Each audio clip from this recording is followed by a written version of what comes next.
राधे भक्तों, आपके अपने चैनल राधा रानी के चरण में आपका स्वागत है। सफला एकादशी व्रत की कथा हम इस वीडियो में सुनेंगे। मोक्षदा एकादशी व्रत कथा को सुनकर अर्जुन ने प्रसन्न होते हुए कहा, हे कमल नयन, मोक्षदा एकादशी व्रत कथा सुनकर मैं धन्य हो गया। हे मधुसूदन, अब आप पौष मास के कृष्ण पक्ष की एकादशी की महिमा बताने की कृपा करें। उस एकादशी का क्या नाम है, उस दिन किस देवता की पूजा होती है और उसके व्रत में क्या विधान है, इस पर कृपा करते हुए यह सब आप मुझे विस्तार पूर्वक बताएं।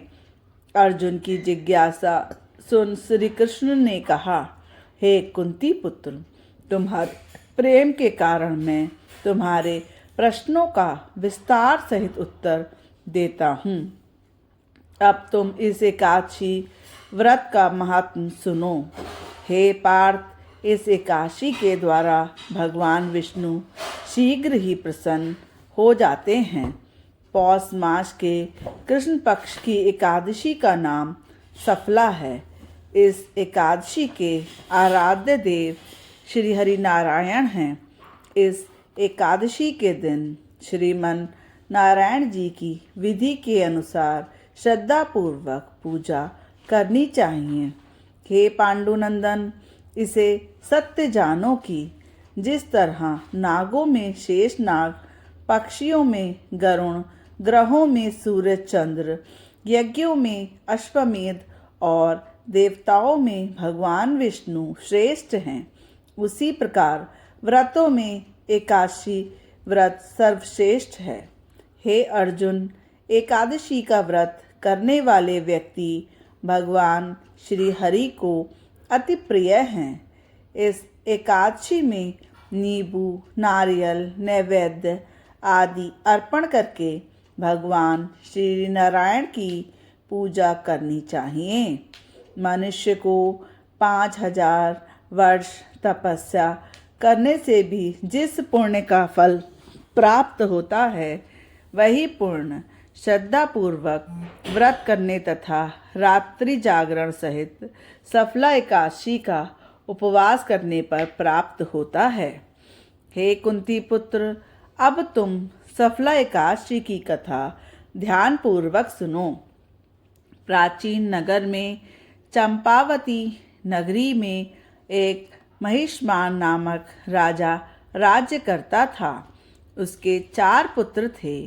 उसका सबसे श्रेष्ठ पुत्र लुम्पक नाम का पुत्र महापापी और दुष्ट था। वह हमेशा परस्त्रीगमन में तथा वेश्याओं के साथ यहाँ वहाँ जाकर अपने पिता का धन व्यय किया करता था। देवता, ब्राह्मण, वैश्य आदि सुपात्रों की निंदा करके वह अति प्रसन्न होता था। सभी प्रजा उसके कुकर्मों से दुखी हो उठी थी, परंतु युवराज होने के कारण सब चुपचाप उसके अत्याचारों को सहन करने को विवश थे और किसी भी में इतना साहस नहीं था कि कोई राजा से उसकी शिकायत करता। परंतु बुराइयां अधिक दिन तक पर्दे के पीछे नहीं रहती हैं। एक दिन राजा महिष्मान को लुम्पक के कुकर्मों का पता चल जाता है। तब राजा अत्यधिक क्रोधित हो उठते हैं और उन्होंने लुम्पक को अपने राज्य से निकाल दिया। अतः उन्होंने कहा कि तुम मेरे राज्य की सीमा से बाहर चले जाओ। मेरे राज्य में तुम जैसे पापियों और कुकर्मों का कोई कार्य नहीं है। पिता द्वारा त्याग होने के बाद लुम्पक को सभी ने ही त्याग दिया। अब वह सोचने लगा कि मैं क्या करूं, कहाँ जाऊं। अंत में उसने रात्रि को पिता के राज्य में चोरी करने का विचार किया। वह दिन में राज्य से बाहर रहने लगा और रात्रि को अपने पिता की नगरी में जाकर चोरी तथा अन्य बुरे कर्म किया करता था। रात में वह जाकर नगर के निवासियों को मारता, उन्हें प्रताड़ित करता था। वन में वह निर्दोष पशु पक्षियों को मारकर उनका भक्षण किया करता था। किसी किसी रात जब वह नगर में चोरी आदि करते पकड़ा जाता था तो राजा के डर से पहरेदार उसे छोड़ देते थे। कहते थे कि कभी कभी अनजाने में भी प्राणी ईश्वर की कृपा का पात्र बन जाता है। ऐसा ही कुछ लुम्पक के साथ भी हुआ। जिस वन में वह रहता था वह वन भगवान श्री हरिविष्णु को अत्यधिक प्रिय था। उस वन में एक प्राचीन पीपल का वृक्ष था। तब उस वन को सभी लोग देवताओं का क्रीड़ा स्थल मानते थे। वन में उसी पीपल के वृक्ष के नीचे महापापी लुम्पक रहा करता था। कुछ दिनों के पश्चात पौष मास के कृष्ण पक्ष की दशमी के दिन वस्त्रहीन तथा भोजनहीन होने के कारण लुम्पक तेज ठंड के कारण मूर्छित हो गया। ठंड के कारण वह रात भर सो न सका और उसके हाथ पैर ठंड की वजह से अकड़ गए। वह रात बड़ी कठिनाई से बीती, परंतु सूर्य के उदय होने पर भी उसकी मूर्छा नहीं टूटी। वह ज्यों का त्यों पड़ा रहा। सफला एकादशी की दोपहर को तक वह पापी मूर्छित अवस्था में ही पड़ा रहा। जब सूर्य के तपने से उसे कुछ और गर्मी मिली तब वह दोपहर में कहीं होश में आया और वह अपने स्थान से उठकर किसी तरह लड़खड़ाते हल्के हल्के कदमों से वन में भोजन की खोज में इधर उधर घूमने लगा। उसी दिन वह शिकार करने में भी असमर्थ रहा, इसलिए पृथ्वी पर गिरे हुए फलों को लेकर पीपल के वृक्ष के नीचे आ गया। तब तक भगवान सूर्य अस्ताचल को प्रस्थान कर गए थे। भूखा होने के कारण भी वह उन फलों को ना खा सका, क्योंकि कहाँ तो वह नित्य जीवों को मार मार कर उनका मांस खाता था और कहाँ यह फल उसे रुचिकर प्रतीत नहीं हो रहे थे। उसे फल खाना तनिक भी अच्छा नहीं लग रहा था, अतः उसने उन फलों को पीपल की जड़ के पास रख दिया और दुखी होकर बोला, हे ईश्वर, यह फल आपको ही अर्पण हैं। इन फलों से आप ही तृप्त हों।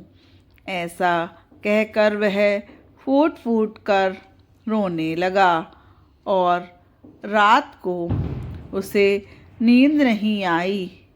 वह सारी रात रोता रहा। इसी प्रकार उस पापी से अनजाने में ही एकादशी व्रत का उपवास हो गया। उस पापी के इस उपवास तथा अनजाने में रात्रि जागरण से भगवान श्री हरिविष्णु अत्यंत प्रसन्न हुए और उसके सभी पापों को नष्ट कर दिया। सुबह होते ही एक दिव्य रथ अनेक सुंदर वस्तुओं से सुसज्जित हुआ आया और उसके सामने खड़ा हो गया। उसी समय आकाशवाणी हुई, हे युवराज, भगवान नारायण के प्रभाव से ही तेरे सभी पाप नष्ट हो गए हैं। अब तू अपने पिता के साथ जाकर राज्य प्राप्त कर। जब यह आकाशवाणी लुम्पक ने सुनी तो वह अत्यंत प्रसन्न हुआ और बोला, हे प्रभु, आपकी जय हो। ऐसा कहकर उसने सुंदर वस्त्र धारण किए और फिर अपने पिता के पास गया। पिता के पास पहुंचकर उसने सारी कथा अपने पिता महाराज को सुनाई।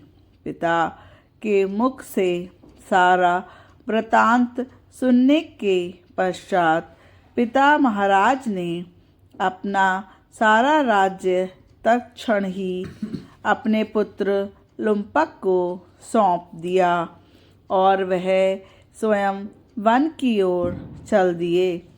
अब लुम्पक शास्त्रानुसार राज्य करने लगा। उसकी स्त्री, पुत्र आदि भी विष्णु भगवान के परम भक्त बन गए।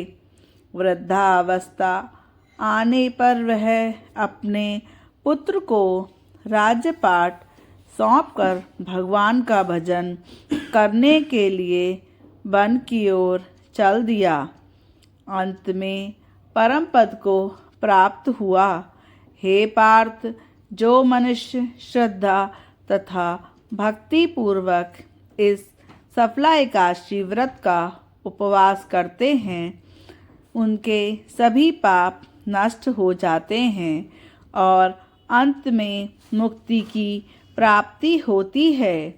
हे अर्जुन, जो मनुष्य इस सफला एकादशी के महात्म को नहीं समझते, उनकी पूंछ और सींगों के विहीन पशु के समान ही समझना चाहिए। सफला एकादशी के महत्तम को पढ़ने अथवा श्रवण करने से प्राणी को राजसूय यज्ञ के समान फल की प्राप्ति होती है। कथा का सार इस प्रकार है। यह सफला एकादशी व्रत की कथा हमें भगवान के प्रति दयालु होने का भान कराती है। यदि कोई मनुष्य अज्ञानवश भी प्रभु का स्मरण करे या व्रत करता है, तो उसे श्रद्धापूर्वक किए गए व्रत के फल के बराबर ही फल की प्राप्ति होती है। यदि मनुष्य निश्चल भाव से अपने पापों की क्षमा मांगे, तो भगवान उसके अत्यंत गंभीर पापों को भी नष्ट कर देते हैं। लुम्पक जैसा महापापी भी भगवान श्री हरि विष्णु की कृपा से जीवन पर्यंत राज्य को भोग कर अंत में वैकुंठ का अधिकारी बना। सफला एकादशी का महत्व हमारे जीवन में अत्यधिक है। अगर मनुष्य अपने जीवन में असफलताओं को भोग रहा है, तो उसे सफलता एकादशी का व्रत और पूजन करना चाहिए। सफला एकादशी के दिन ब्रह्म मुहूर्त में उठकर स्नान आदि से निवृत्त होकर व्रत का संकल्प लें तथा भगवान श्री हरि विष्णु की प्रतिमा के सन्मुख बैठकर घी का दीपक जलाए षोडशोपचार से भगवान श्री हरि विष्णु की पूजन करें और व्रत का संकल्प लें कि प्रभु आप हमें व्रत पूर्ण कराने की शक्ति प्रदान करें और अगले दिन व्रत का पारायण करें। अगर आपको कहानी अच्छी लगी तो वीडियो को लाइक तथा चैनल को सब्सक्राइब करें। जय श्री राधे।